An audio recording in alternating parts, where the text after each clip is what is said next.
Go on. You want to open it up? No, you go on. All right. I said. Tuned into the motherfucking greatest. There you go. Jay-Z in the house. Appreciate it.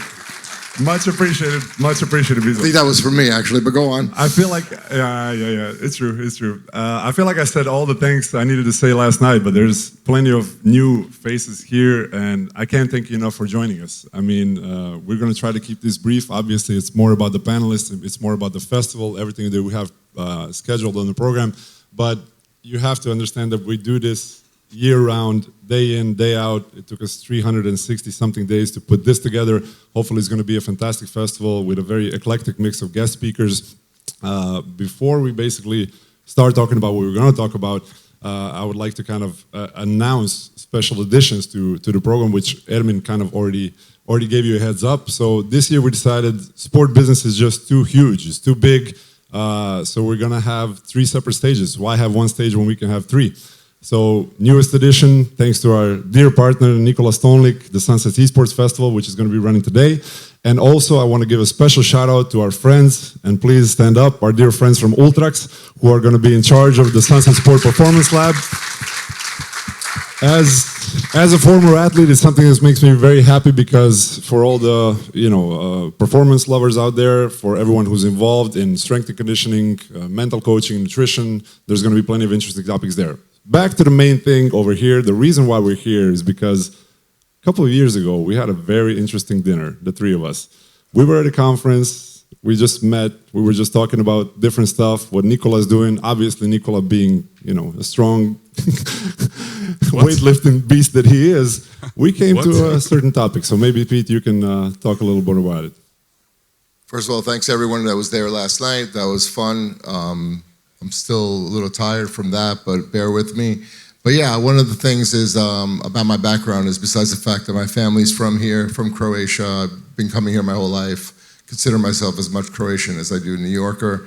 Love coming here and being a part of this. But as we've been a part of this, we've met a lot of new people. And as someone that's from New York, I am 100% a wise ass. And we'll go into any conversation with anybody at any time and have some fun at their expense. Even people that I just meet, like Nikola. So we sit down, Damian invites me down, he wants to introduce me to a friend of his. We're a sports conference, I grew up with sports. He's a former athlete, I played sports my whole life, worked in sports my whole life, Olympics, NBA, NFL, the sports we all know.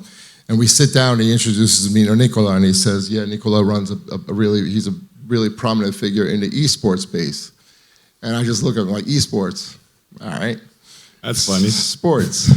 Let's talk. The guys that play video games, they're athletes, we're saying? Okay, cool. So my thing is, like, I grew up always thinking, like, if you're an athlete, you play with a ball, you're strong, you can run fast, you're an athlete. Darts, that's a skill. Chess. Pool, chess, that's a skill. That's not, to me, that's not a sport. Video games, I'm like, come on, here's my theory on this. And literally, we met for like 60 seconds. Yeah. Almost 60. Yeah, and he's sitting down, we're sitting down, and I'm like, listen, here's the thing, man. Like, I got a theory on this. I'm not like the biggest guy in the world, but my theory is if I can kick your ass, you're not a professional athlete. I'm sorry. So that's kind of the way I've always gone about life. Is like the dart guys, I think I could probably take them. Billiards, chess, I'm definitely wiping all those guys off the floor with the floor. And then he stood up, and I'm like, all right, maybe I can't kick anyone's ass. But it started with a conversation about, is this really a sport? Because I have my theory. I am a skeptic. There are people in this room, 1,000,000% that are skeptics of this being a sport. And I am open-minded, and I try to be open-minded throughout life. And we had a good conversation about it, and I learned a lot. And since then, I've done my research. I have a friend here, Mitch, who's was mentioned Korea. He's very involved in esports. I have other friends of mine that are involved in it. And the more I learned about it, just how difficult it is. Basically, when you go down a list: endurance, focus, skill. I mean, all the different things that mindset, all the different things you need to be successful at sports, traditional sports, you need it for this. So I've turned around to the point now that we have esports in this festival. So I want to introduce Nikola, who's basically the one that is running point on this. I'm going to give him the stage because basically he was the turning point. He was the beginning of the turning point for me, and I'm excited to be upstairs and watch some of what goes on tonight, or today rather, and over the weekend. But yeah, congrats to you for everything. But again, it all started with me being a wise ass, but in the end, Nicola turned me around. It doesn't hurt that he legitimately could kick my ass. But anyway, go on. I would never. No. Nicola thank you. Stolnik. Thank you, Damian. Thank you, Pete. First of all, it's a huge honor being part of a festival of this type. For me, the most premier of the premier experiences in the world. I was a huge fan of Sunset prior to any of these esports panels which we've organized, and we're here to open a few eyes, to give you some food for thought, and for you to experience a whole new world of entertainment. I'm gonna know that we're successful in our mission when I get Pete here at one of the majors or at Dota International. So waiting for that. Maybe I'm ready. In 26 or 27, we're gonna see. We're gonna plan it out. I have to close with giving huge props to both of these guys. They're visionaries. They brought something to Croatia which didn't exist before. They brought all the main faces of sports and now esports, and without them, nothing of this would happen. So please, a huge round of applause to Damian, Pete, and all the crew running this. Domo and Boris. We're just doing this because you can kick our ass. That's Yeah. That's No, I mean, So, like I said, I was having a conversation. Someone was telling me just about the heart rate and all the different things that these. It's easy to say, it's a bunch of kids playing video games, but they're as competitive as anybody. Yeah, they're burning calories like crazy. It might sound funny, but it's not. It's super intense. Most of them break mentally. It's a hardcore experience. I'm a huge gamer. I wouldn't wish it on my worst enemy to be like a pro esports athlete. Only maybe the earnings part is really nice, but the effort. But what are similarities? Like, just because I've learned all this, I think there's some people in this room that still are probably skeptical that guys playing video games are considered athletes. It's going to be in the Olympics, if I'm not mistaken. Like, what are the similarities between your traditional athlete and an esport athlete? So there's a lot of similarities. I would say the biggest difference is maybe people thinking about athletes and esports players in a way that they need to train a whole day, like 12 hours a day, 10 hours a day. That is specifically true for esports athletes. They do spend 8 to 10 hours per day training their specific game. Where as a sports athlete, Damian, you can correct me if I'm wrong, I don't know if you're able to do it like 10 hours a day. Not like that. And after talking to Perks, obviously one of our headliners for this year's edition of Sunset Esports Festival, what he said was mind-blowing to me. The reason why he actually is moving toward the end of his career is because all the updates are just way too much. Like in basketball, in any sports, and we have plenty of, thank God, my colleague basketball players here, which I'm very thankful for, there's no updates in that regard. Like, you don't have to play a new game every couple of months or every year. It's not like a new version of basketball comes along. There was a major shift when three-pointers started being launched a couple of years ago, which played to my favor, obviously.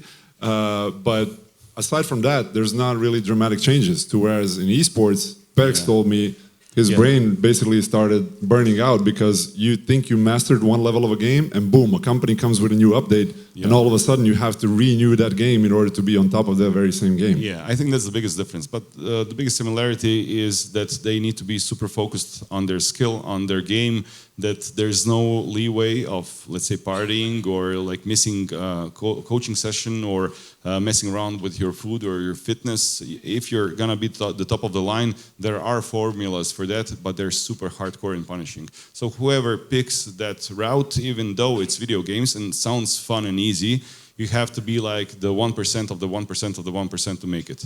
And there's managers, there's coaches, there's physical fitness. Yeah. I'm just trying to reach out. You know your audience, I know my audience. My audience is maybe skeptical, but I'm trying to find out a little bit more because I do want people to go upstairs and take a look. Absolutely, yeah. All of you are invited. We're going to be on floor number 1 upstairs, showcasing many different case studies from esports, from tournament organizers to His Royal Highness and what they're doing within the investment space in esports, how the communities are growing, games are changing, teams, and so on. So if you're interested in any of those topics, please feel free to visit us and see what's what. Yeah, actually, Your Royal Highness was the one that was telling me yesterday about all the finger speed, the heart rate is equivalent to a marathoner.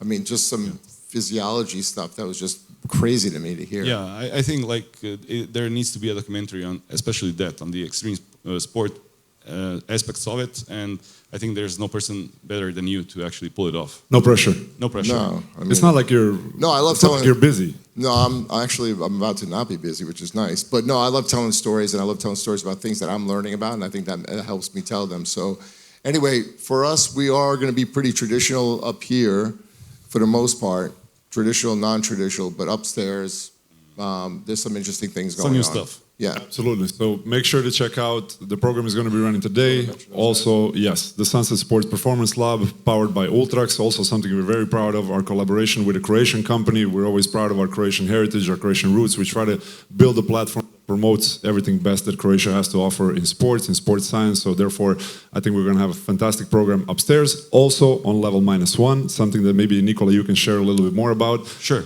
So our good friends at Supersport, together with Sunset, organized the premier FIFA championship for the first Croatian National Football League. And the Final Four is happening tomorrow downstairs in the party area. We're going to have broadcasters, we're going to have live production, we're going to have almost like cheerleader squads. They're going to be paired, esports athletes, with footballers from their respective clubs. So it's going to be an interesting experience. If you'd like to see what esports looks like live, feel free to join. Which clubs? It's I know Dinamo is in Hajduk, and if I'm not Istria, I mistaken, think. Istra, Yeah. and- yeah. I just asked if Hajduk You was just here. wanted to that's hear all. Hajduk. You just wanted to hear Hajduk. I know. It's Okay. fine. Anyway, we got a fantastic program coming up, so make sure you enjoy it. I think it's off to the races, Pete. You want to Yeah, announce? so we could start with Anita, who's I'm going to bring up here in a minute.